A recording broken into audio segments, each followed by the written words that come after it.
Thank you, Jessica.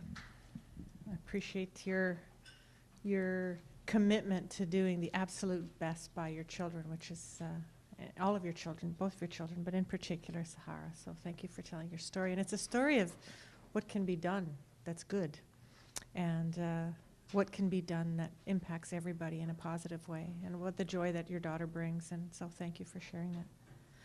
I'd next like to introduce to you Dr. Pat Mirenda, and we are homies as of today. We did a tag team on the Current this morning, and we did the CBC Almanac yesterday, so way to go, Pat. And my real pleasure. Pat has been a part of our organization and our association for many years, and she steps up when we ask her, and she's blunt and she's direct and she's funny and she's everything that you'd want from a university professor. So.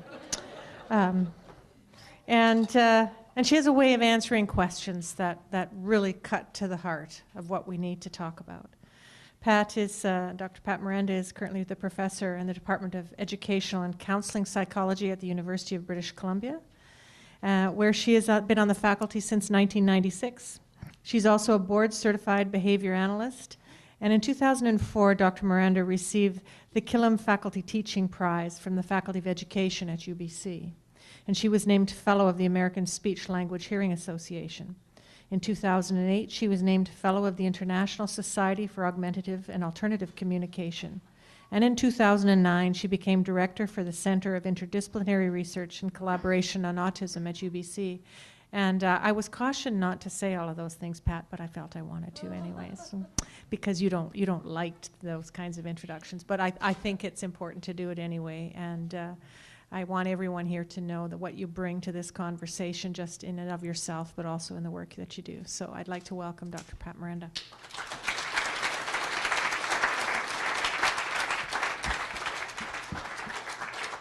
Thanks, Fabe.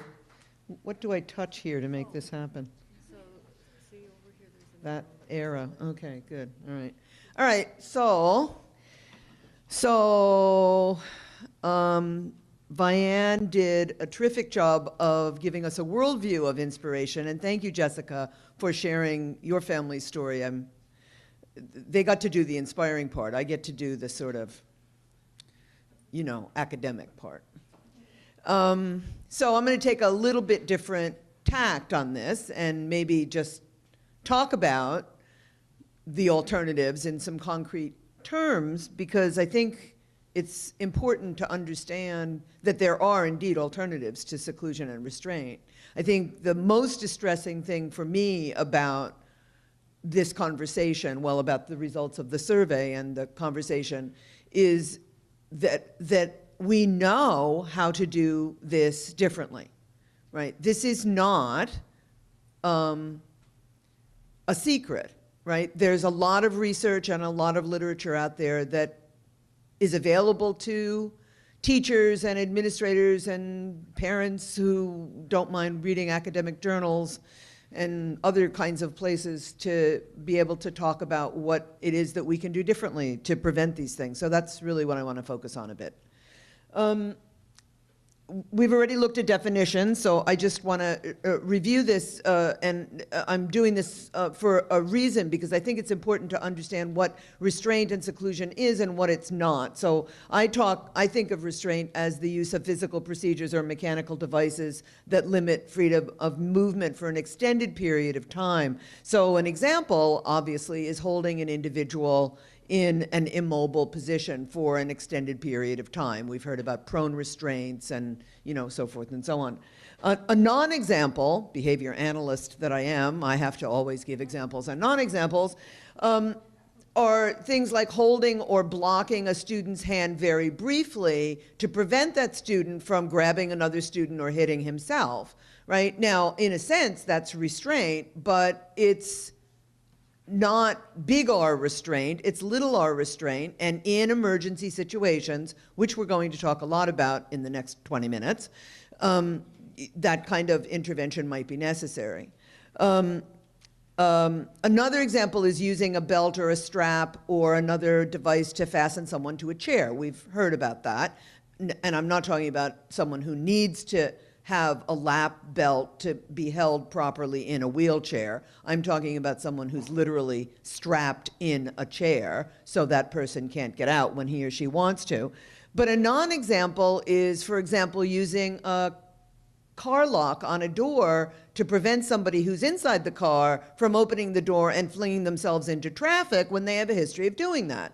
I mean, I think that the distinction between big R restraint and reasonable caution is very important here, because I hear from my colleagues who are supporting adults, for example, that they're being told that they can't do the car lock thing because that's restraint. Well, if you've got a history of flinging open the door and throwing yourself into traffic, until we teach you another way of solving whatever problem you're trying to solve with that, pushing down the car lock is not a bad idea, right? I mean, my rule is if I would do it to a non-disabled adult relative in certain circumstances, then it's okay to do to a kid. If my relative had Alzheimer's and was trying to leave the house and walk around the neighborhood unprotected, I would lock the front door, right? I would put the car lock down if this was my relative trying to get out of the car. So I do think that the distinction between reasonableness and not okay is very important to make here. And I say this largely because many of you are my education colleagues, and I know that you're often in situations where reasonable measures need to be taken in emergency situations, okay? So we're going to come back to that in a second, okay? So this is my hit on restraint, not restraint, right? I'll do the same thing with seclusion. By the way, you can disagree with me about any of this. That's just fine. We can have a conversation about this later in the hallway.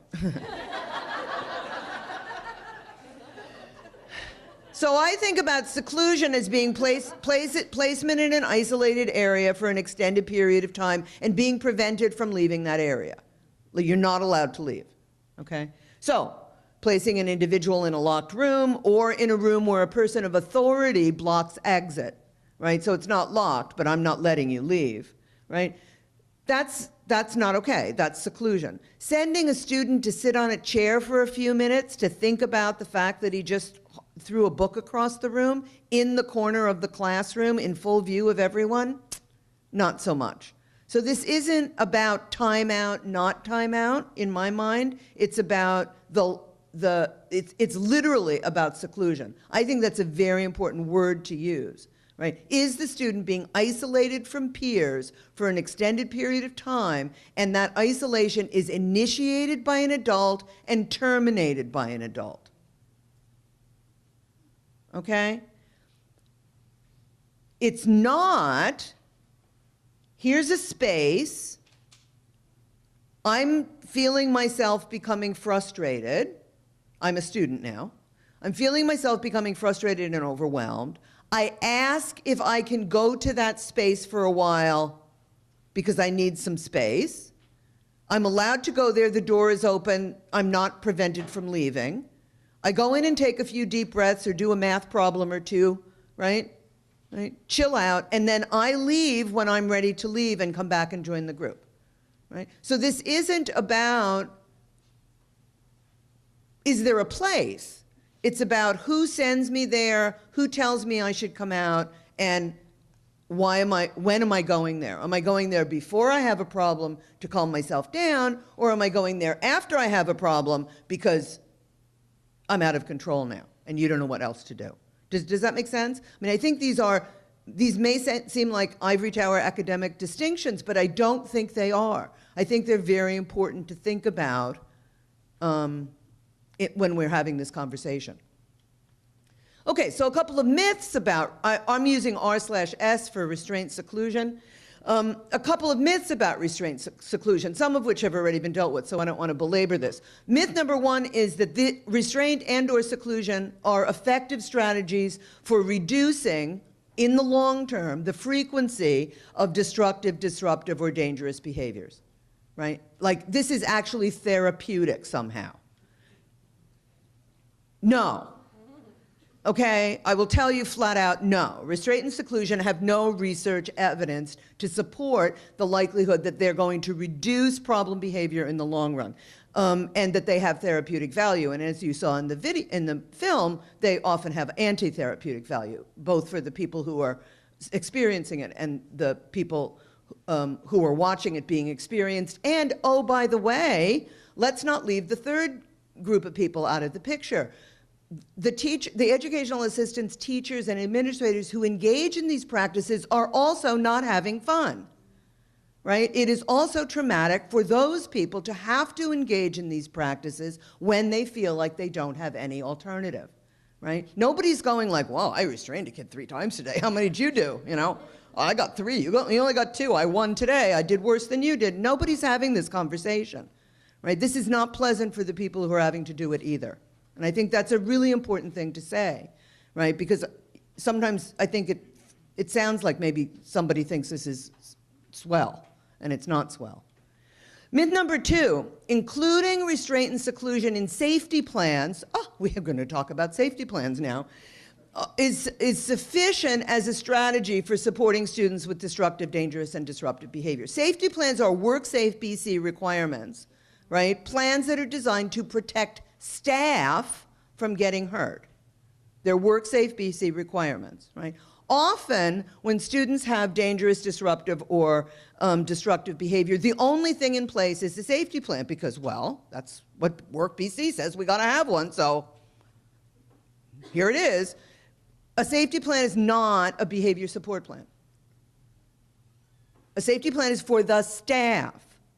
It is not a behavior support plan. Now, good safety plans will have some of the elements of a good behavior support plan, but they're designed for different purposes and they're directed at a different audience. Restraint and seclusion procedures are only appropriate in emergency situations that are outlined very specifically in the safety plan. The problem with many safety plans is that they're not very good either. Right? People are not writing good safety plans that are comprehensive. So the safety plan also isn't helpful in these situations. So let's talk about this issue of emergency procedure, because I think that that's a very important concept as well. I define an emergency situation as an unanticipated event, like, whoa, I didn't see that coming. Unanticipated event that involves serious injury or threat of injury to the person who's engaging in the behavior or to other people. Unanticipated means it's never happened before. Or maybe it's happened once before, but it hasn't happened twice yet. So my rule is, and again, it's my rule, so you can disagree with it, is if it's happened once, it's probably going to happen again. If it happens twice, it's for sure going to happen again, right? Once the same behavior kind of episode has happened for the same student twice, don't hold your breath that it's not going to happen a 3rd time and a 4th time and a 5th time and a 6th time, because it will. We now have a pattern emerging here. And once it's happened no more than twice, ideally only once, but no more than twice, we need to embark on a whole set of processes that we know can be effective. First of all, we need a safety plan that complies with WorkSafe BC requirements to protect staff, fair enough, and it should be a good safety plan. We need, for the student, a functional behavior assessment that's designed to identify the answer to the question, why is this student engaging in behavior of this nature in these circumstances? What's going on for this student? How are his needs being met by engaging in this behavior, right? That's a comprehensive process that in some school districts there's expertise to execute, and in many school districts, sadly, there's not. And there needs to be. In every school district in the province, my magic wand, if I can wave it, says there are people in every school district who really know how to do comprehensive functional behavior assessments. And on the basis of those, design comprehensive, not just what do we do after he loses it, but how do we prevent him from losing it in the first place, behavior support plans, right? Staff are trained to execute those behavior support plans. They don't have to be trained a lot because they were part of developing the plan in the first place. So this is not a model whereby an expert flies in, does the assessment, does a plan, says, here's your plan, and leaves. This is a model whereby someone who knows how to do it works with the people who are working with the student, does the assessment together with them, designs the plan together with them, figures out how to execute the plan together with them, monitors the plan together with them, and if it's not working, changes the plan together with everyone else. Okay, so this isn't an expert model. This is a collaborative model of working as a team to figure out the answer to this solution. What's a functional behavior assessment? Short course here for those of you who aren't familiar with the term. The goal is to identify the function of the problem behavior and how it's working for the student. Because it's working. If he's doing it time after time, he's getting something out of engaging in this behavior. The question is, what's he getting out of it, and how can we help him get something else, get that same thing by doing something else? So it includes descriptions of a number of factors that we know from research affect and influence problem behavior. Distance setting events, events that trigger the problem behavior, a description of the problem behavior itself, a description of what usually happens after the problem behavior, because if he's doing the problem behavior time after time, whatever is happening afterwards is actually maintaining it, right? As in keeping it going, so we need to figure out how is it being kept going. These are all functional behavior assessment pieces. And on the basis of that, we then design a support plan. A support plan that's technically sound, that's based on the laws of behavior. You don't have to be a behavior analyst to understand that there are laws in the universe that we have no control over. Like, if I get up on the roof of the building here at Douglas College and I say, I don't believe in gravity, and I jump off,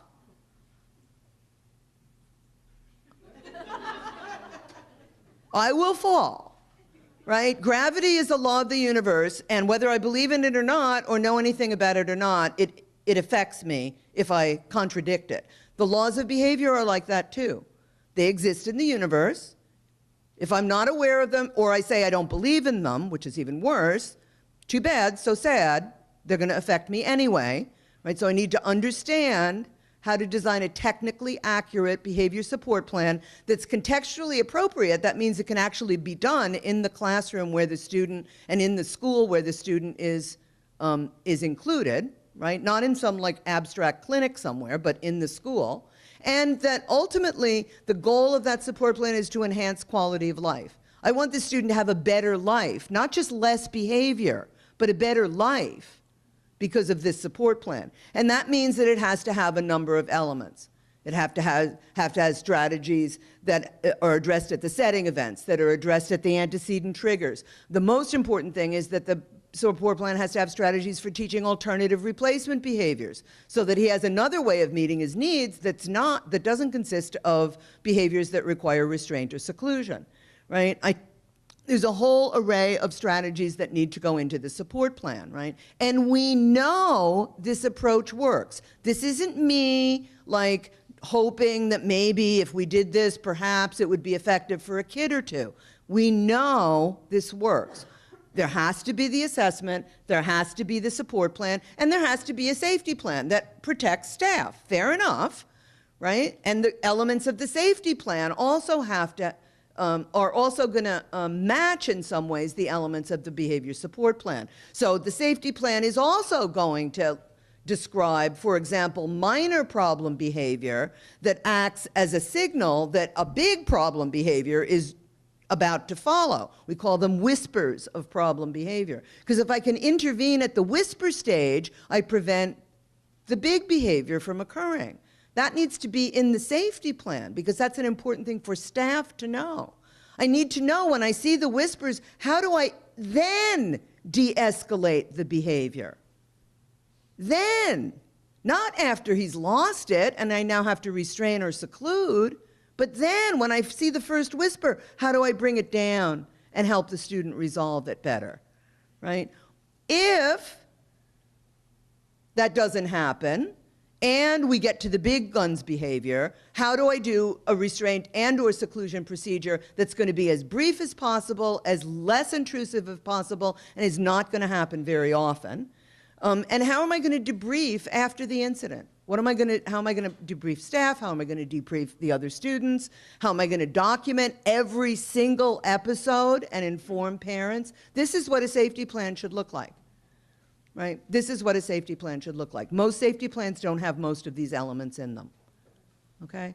So we know how to do this. We know what the alternatives are, and we have the expertise in the province to be able to execute these alternatives in every single school, in every single school district, right? If we had the training available to staff, we could make this happen, right? There would not be, does that mean there would never be any more restraint or seclusion? No, there still may be emergency episodes.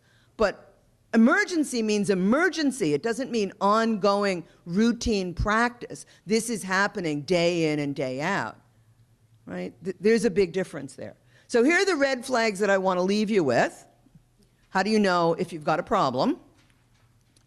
Restraint and seclusion are used routinely, and by routinely I mean daily, weekly, I would even say monthly, right? Because if I've got a good behavior support plan in place, I shouldn't have to restrain or seclude a kid even once a month. There's no functional behavior assessment, or if there is, it's half-assed, sorry.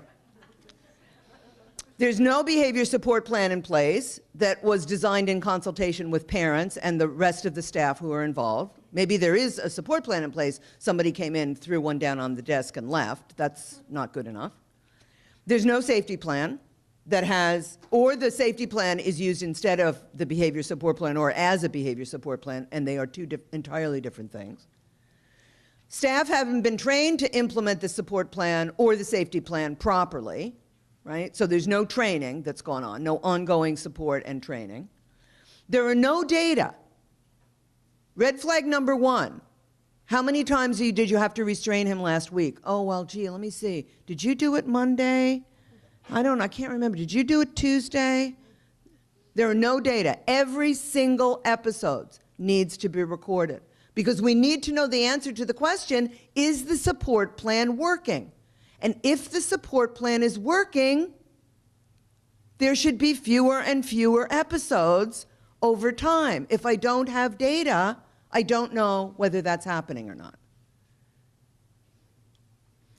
Parents aren't informed of every single instance of restraint and seclusion. And if it's not working, there are no revisions to the plan, right? It's not about having a plan. It's about having an effective plan. I've designed lots of behavior support plans in my life, and I have to tell you, probably 25% of the time, I'm being generous to myself now, the first plan I design solves the problem, right? Usually the first plan I design gets me some progress, but then I need to go back and tweak it, right? Right? And now the second plan, things are better, and by the third plan, usually, we've got the situation under control. But it's not. This isn't about having a plan and that's the plan. So I have a knock in the engine of my car. I go to a mechanic with my car. I say, fix the knock in my engine. He charges me $300. He says, I've fixed the knock in your engine. On the way home from the auto shop, I hear the knock in my car.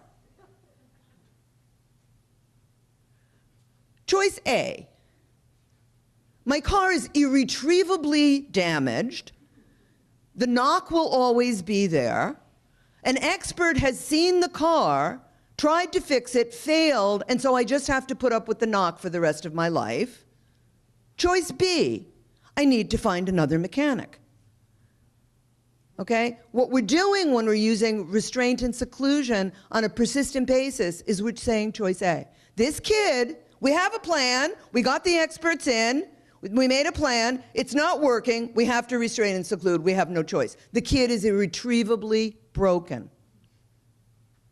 No.